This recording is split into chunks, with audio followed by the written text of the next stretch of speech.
Assalamualaikum warahmatullahi wabarakatuh. Perkenalkan, nama saya Hafid Fauzi Ma'ruf dengan NIM 232180076 dari kelas 2B Program Studi Pendidikan Guru Sekolah Dasar Fakultas Keguruan dan Ilmu Pendidikan. Sebelumnya izinkan saya menggunakan PowerPoint milik Pak Suyoto yang merupakan salah satu dosen di Universitas Muhammadiyah Purworejo mengenai konsep dasar psikologi pendidikan. Di sini saya akan membawakan tema yaitu konsep dasar psikologi pendidikan dalam video pembelajaran saya pada sesi kali ini.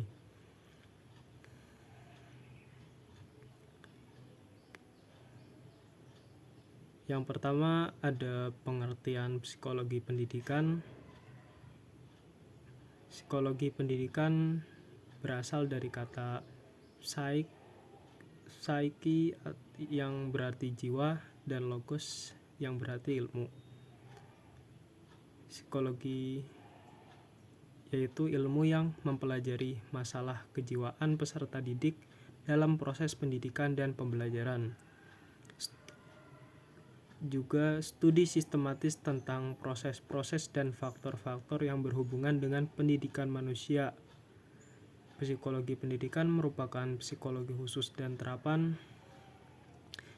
Kemudian cabang dari psikologi yang mengaplikasikan prinsip-prinsip psikologi dalam menyelesaikan persoalan pendidikan.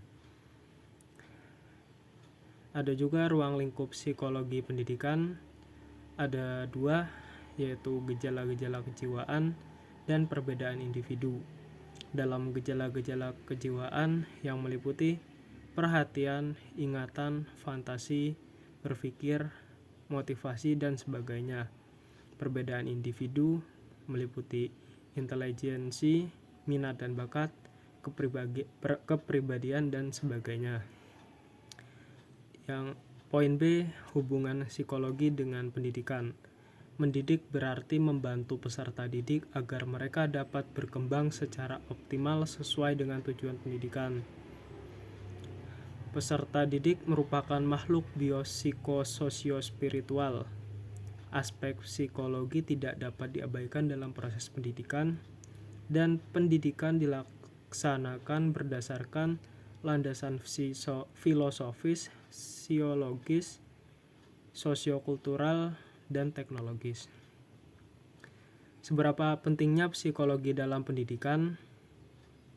Psikologi membantu pendidik memahami karakteristik kognitif, afektif, dan psikomotorik peserta didik secara integral. Pendidik mampu memahami keunikan peserta didik sesuai karakteristik psikologis masing-masing. Pendidik mampu mengatasi masalah belajar dan menciptakan lingkungan yang kondusif serta menyenangkan bagi peserta didik. Lalu apa kontribusi psikologi terhadap pendidikan? Perubahan anak didik dalam proses pendidikan, pengaruh pembawaan dan lingkungan atas hasil belajar, hubungan antara teknik mengajar dan hasil belajar, pengaruh kondisi sosial terhadap belajar, pengaruh interaksi pendidik dan peserta didik, pengaruh perbedaan individu terhadap kemampuan belajar. Ada 4 kontribusi utama psikologi pendidikan bagi pendidikan. Yang pertama yaitu kontribusi pendidikan bagi pengembangan kurikulum. Kurikulum adalah seperangkat pengalaman belajar yang direncanakan dan dilaksanakan baik di dalam maupun di luar sekolah untuk mencapai tujuan pendidikan. Pengembangan kurikulum dilakukan dengan mempertimbangkan berbagai aspek. Yang pertama, karakteristik psikologis peserta didik. Yang kedua, kemampuan peserta didik untuk melakukan sesuatu dalam berbagai konteks, pengalaman belajar siswa, hasil belajar, dan standarisasi kemampuan siswa. Penyusunan buku ajar didasarkan pada segi-segi psikologis peserta didik. Yang kedua, kontribusi psikologi pendidikan bagi pengembangan program pendidikan. Misalnya, Penyusunan jadwal pelajaran, jadwal ujian, tidak bisa lepas dari aspek psikologi peserta didik. Penentuan jurusan atau program dan pengembangan program harus mengacu pada upaya pengembangan kemampuan potensial peserta didik. Kontribusi yang ketiga yaitu bagi pengembangan sistem pembelajaran.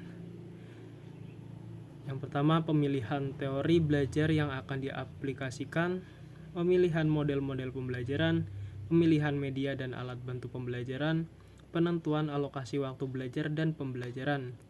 Dan yang terakhir, kontribusi psikologi pendidikan bagi sistem evaluasi pendidikan, penentuan teknik evaluasi, teknik tes atau teknik non-tes, penentuan jenis tes maupun lisan, tulis, dan perbuatan serta objektif atau subjektif. Yang terakhir, penentuan mengenai waktu pelaksanaan evaluasi.